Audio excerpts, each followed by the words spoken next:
This weekend, Sonic the Hedgehog rolls into theaters, so today I'm going to stop and rank the 15 highest grossing video game movies of all time, plus Sonic the Hedgehog from the worst to the best. Hi, my name is Sean, and I love to talk about movies way too much. With that in mind, go ahead and join me down below in the comment section. Share your ranking of the top grossing video game movies of all time. We're going to disagree. That's part of the fun. Let's just keep it respectful. When I say a video game movie, I mean a movie that's based off a property that started as a video game. So no Wreck-It Ralph, no Ready Player One, not the new Jumanji movies, movies based off of video games. One more thing before we get started, I have a companion video to this over on my Patreon page where I kind of give my reasons why I think that a lot of video game movies don't work and why they don't translate well to film, and so many of them are massive disappointments. You can find that over on my Patreon page. Join at any level and you can check out that video. With that said, let's get started. Coming in last place is Resident Evil Retribution. For me, this is where the franchise totally ran out of plot and story and entirely leaned into gimmicks and shock. The main plot line in the first 5 minutes undercuts all the victory of the previous 2 or 3 movies, and then it moves along into this whole section where everything happens is basically our characters playing a VR video game simulation where they start bringing back characters from the first couple of movies that have already been killed off years and years ago. All of it just feels like them desperately trying to drag out a franchise without having anything new or interesting to offer. There's even parts that just make absolutely no sense. At one moment in it, someone shoots a missile at people in a house. A girl sees them shoot the missile, turns around, grabs 2 guns, shoots the floor out from underneath herself, jumps through the hole, and avoids the missile hitting her, which makes no sense, like the absolute rest of this film. Coming in at number 15 is Resident Evil Extinction. For me, this is probably the most bland film in the franchise, where it seemed like they were trying to do Resident Evil plus Mad Max plus Day of the Dead, and in the process, they also gave Alice a whole bunch of extra superpowers where she's moving things with her mind. It didn't seem like it had a direction, so it went in all the directions, and none of them really worked for me. Some of the characters that I thought had the most personality, that were the most interesting, get killed off. So for me, this is the one that it's not even so bad it's interesting, it's just dull for me. Next up is Need for Speed, a movie with a pretty fantastic cast, but does everything wrong when it comes to the story. It sets up tension and conflict and then skips over all the ramifications. Everything that would be interesting about certain plot points don't really pay off. Like, there's this major thing about them building a car with a Shelby engine that can go 230 miles per hour. You would think that that would play into the big finale race in the movie. No, it actually doesn't do so. And along the way, you have actors like Michael Keaton in the film, but it seems like they only had him for like 1 or 2 days. So they just put him in this one room and he gives the weirdest performance of his entire life. He's like a radio host over the internet for these races. So it's a movie that should at least be more entertaining on a schlock value level, but it can't even do that right because the story is so frustrating and the tone all over the place. Even the music cues will be melodramatic in all the wrong moments, and then in the next scene, Rami Malek quits his job, strips down naked, and walks outside for no apparent reason. I mean, even the first 45 minutes of this movie could have basically been cut and just been the backstory for the actual plot of the film.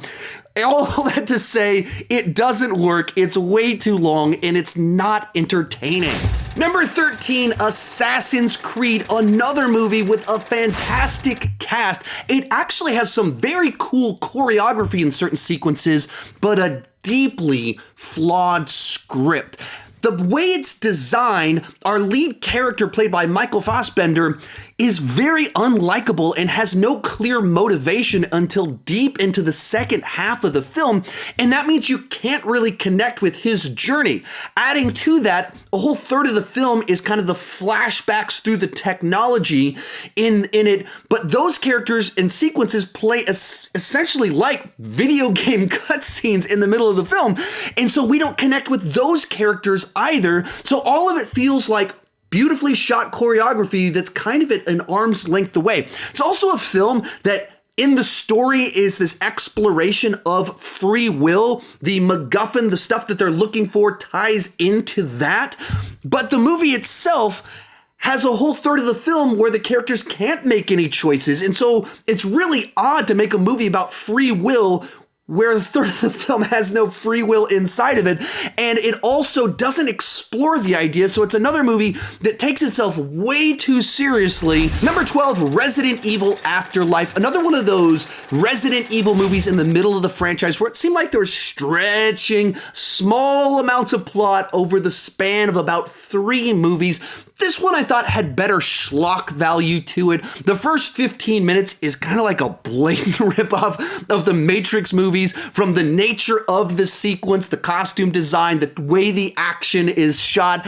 And so while it is a knockoff, it's a fun thing to knock off. The middle section of the film has a bit of a Dawn of the Dead vibe to it. So it's a movie that doesn't really add much new to either the franchise or the zombie post-apocalyptic genre, but it provides schlocky fun. Then we have Warcraft, one of the more frustrating films on this list because I feel like the source material does lend itself to a big fantasy epic, and the movie they gave us has hints of the movie that it could have been, but it feels like a first draft where they couldn't iron out all the kinks, and there's just too much in there for the runtime that they had. One of the things I felt as watching it is that they could have made a movie that came off like a fantasy version of Dawn of the Planet of the Apes, where you have real conflict, where these two factions that have competing value sets, but no one's really the evil villain. They're just trying to survive, and in the process of miscommunication, toes get stepped on. There's little hints of that inside of this, but instead they take kind of the cheaper, easier paths with it. And so none of it really works. There's also too many characters. Too many of them have weird names. The orcs aren't quite easy enough to decipher which one is which. And then a lot of it looks fake. Even scenes with humans just in a room look overly processed in CGI. When you put it all together, it's just a major disappointment that has some moments that are very cool. Kicking off our top 10 is Resident Evil: The Final Chapter. Now, this is a Resident Evil movie that actually tried to give us some answers and closure. So right out of the gate, this movie starts explaining some of the backstory of where the virus came from, what motivated certain actions that happen. As you go through the film, there's some big twist reveals that kind of inform us as to what's been going on this whole time, and it leads to a conclusion that kind of closes things out better than any of the previous films. All of that is very positive. What knocks this movie back is it has some of the most atrociously edited and shot action sequences of the last 10 years. I mean, it's just chopped to pieces. Everything that happens, every action that happens has 3 or 4 cuts in the span of a second. A lot of it's dimly lit. And so while they could have had a Resident Evil that might have elevated itself quite a bit, they shot it in such a way that destroyed all the fun of the movie, while the story kind of gave you a little bit, they gave you enough kind of reveals in this one that they should have sprinkled some of that over the previous several films. Coming in at number 9 is Lara Croft Tomb Raider: The Cradle of Life. This movie continues the campy fun of the first Lara Croft film, this time adding in Gerard Butler as this former lover and kind of creating this back and forth, will they, won't they, tension throughout the entire film. That's kind of fun to watch. As someone that enjoys Gerard Butler movies, it's nice to see a young version of him in a film like this before he kind of really moved on to stardom in his own right. But in general, the movie, I thought the tone was just too uneven that it didn't fully work. Now, at times, it'll be just as campy and they're putting on these raccoon suits and flying around and stuff like that. And then it also plays up the melodrama of the relationship between the two characters in a way that, especially as you move into the finale, it pushes it too hard and you feel like, you guys didn't really earn this moment to try and pull at my heartstrings this way. On the positive side, it also does have a great score from Alan Silvestri that makes some moments pop a little bit more, but a movie that just didn't quite get the tone right. Then we have Prince of Persia: The Sands of Time, a good enough video game movie that's never quite as much fun as it should be. It moves at a nice brisk pace. It's filled with all kinds of like traversing and climbing stuff, big action set pieces, and then built into it, the Sands of Time creates some fun kind of time reversing effects that make some sequences a little bit more interesting. But it's never quite as good as that should be. Some of that's the way they shot the action. It all feels a little bit too fake. When you're doing Prince of Persia, there's a lot of room to just have really cool stunt work where you're seeing people doing all of this running and jumping, grabbing stuff, and that's never really what it feels like. It all feels a little bit too processed, a bit too much CGI. It kind of sucked some of the fun out of the action for me, and I think they also structured it in a way that it made our lead characters not likable enough in the first half of the film. And once you understand later what was really going on, you like them more, but it made me not connect with them as much early on. Still, it's a fun enough, watchable enough ride, but you can just see how much better it could have been. Number 7, Angry Birds. Some good enough family entertainment that especially will entertain children. I've got 3 kids under the age of 10. Anytime I put on the Angry Birds movie, they have a good time with them. There's no shortage of gags, musical cues that kind of like oversaturate the film, that just kind of add a certain energy to the entire film.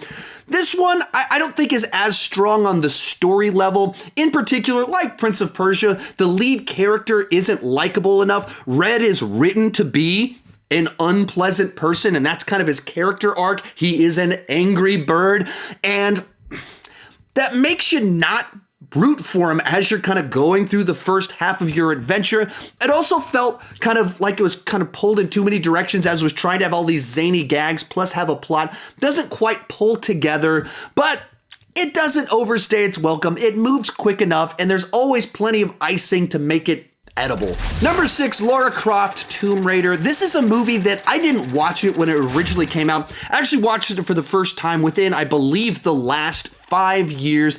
And as a piece of campy entertainment, it's a good bit of fun. It feels a lot like an early 21st century campy update of Raiders of the Lost Ark. And if you take it as that, there's plenty of entertainment value here. It always kind of goes over the top, whether you're talking about her battling robots, swinging from ropes all over the place, or even in the finale where it goes kind of full bonkers and the way everything resolves. It goes for it. It kind of push the energy sliders all the way up to 11. And because of that, there's a certain charm and the earnestness of how much it just is having fun, so you can have fun with the movie. It's not one that I have a bunch of nostalgia for or anything like that, but it's a film that I can enjoy it on its own terms. Bringing us into our top 5 is The Angry Birds 2. I thought this was actually a pretty big improvement over the first film, as it focuses the story a little bit more and creates an enemy out there that we're trying to see taken down. Our birds team up with the green piggies, and it kind of turns into this spy heist movie that works really well for this particular franchise. Along the way, there's some nice little sight gags, like with this seal that kind of keeps winking at people. There's certain moments where they talk about the third island and the struggles there, and it's actually really funny. So for me, this is an example of a sequel that's a pretty big improvement over the original. Next up is Rampage. This movie's probably more remembered as a rock vehicle as opposed to a video game movie, but it is technically an adaptation of a 1980s video game. Along the way, there's no shortage of monster mayhem in different ways, in different sequences, all leading to this big, massive showdown in downtown Chicago with these 3 massive creatures doing all sorts of crazy, wild stuff. Of course, The Rock is always charismatic and fun to see on screen. Likewise, Jeffrey Dean Morgan is a ton of fun as this guy with all this swagger who's kind of helping The Rock all along the way. But it's a movie that just kind of feels like it misses that it factor. After my wife and I rewatched it this time, we were kind of talking about like, why isn't this movie quite as good as it could be considering The Rock and all the monster mayhem? And we can never quite put our finger on what it was that stopped it from being a better monster movie, but still entirely watchable, The Rock and monster fun.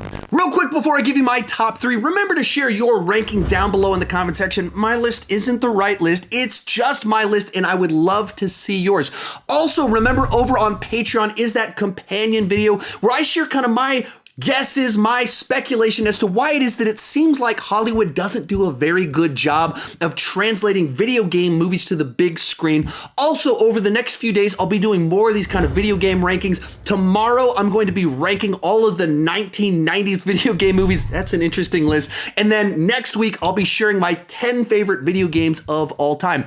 If you've enjoyed this video, be sure to come back in a few days because there's something else that you'll love. In third place is Sonic the Hedgehog. After a bunch of controversy surrounding the original design of Sonic, they delayed the film, updated the graphics, and the movie we got, actually a pretty fun little road trip film. A big part of that is that Sonic and James Marsden just have great chemistry and they're fun, likable characters. Sonic is endearing because he's kind of like this lonely kid with this pop culture knowledge, and he keeps doing things that would be really annoying, except because he's so excited about life, we kind of forgive the annoying actions. James Marsden just kind of plays a likable good guy, and I appreciated that they didn't try and overcook the character and give him this dramatic backstory. You just get these likable characters that have a nice chemistry between the two of them. It's also great to see Jim Carrey returning to comedy. Sometimes when a comedic actor returns to the thing that made them famous decades later,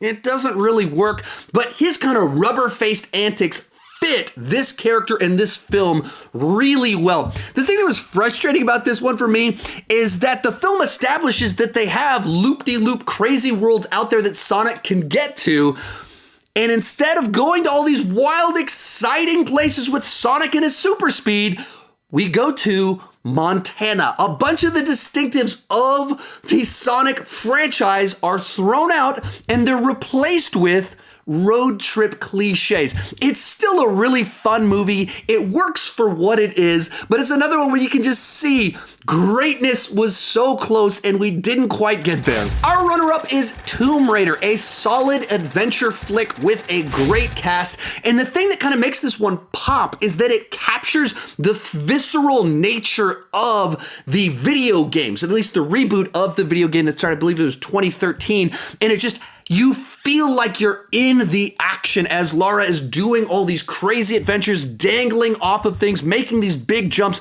slamming into rocks. You feel all of that as you're watching the movie, and that's the experience that you had with the video games. And the games themselves lend themselves to a nice little MacGuffin story about good guys trying to get to an item before the bad guys get to them, and it plays out nicely in this film. There's also some nice homages to the Indiana Jones films, like they know that this is a little bit of a female version of Indiana Jones, and they have some fun with that. And on those terms, it works as an adventure film. But coming in first place is Detective Pikachu, the movie that proved that even PG-13 Ryan Reynolds can be very funny. At the center of the film, there's a mystery that actually kind of works as you have Detective Pikachu teaming up with this guy as they're trying to figure out what exactly is going on. You also have a bunch of adorable creatures everywhere that you go. There's no shortage of spectacle with all these Pokemon and all the different environments that they go to. When you put it all together, it's a fun, funny little adventure with a nice mystery inside of it. Granted, the bar isn't set all that high to be the greatest video game movie of all time, but it's possible that Detective Pikachu managed to make it all the way up to the top simply by not making any stupid mistakes and delivering a cute Ryan Reynolds who's still funny even with the limitations of a PG-13 rating. So this movie comes in at number 1. If you want that companion video, you can check that out over on my Patreon page. If you want some of my video game reviews that I've done before, they're right over there. And remember to come back next week as I've got more video game content coming. Thank you so much for watching, and keep talking movies too much.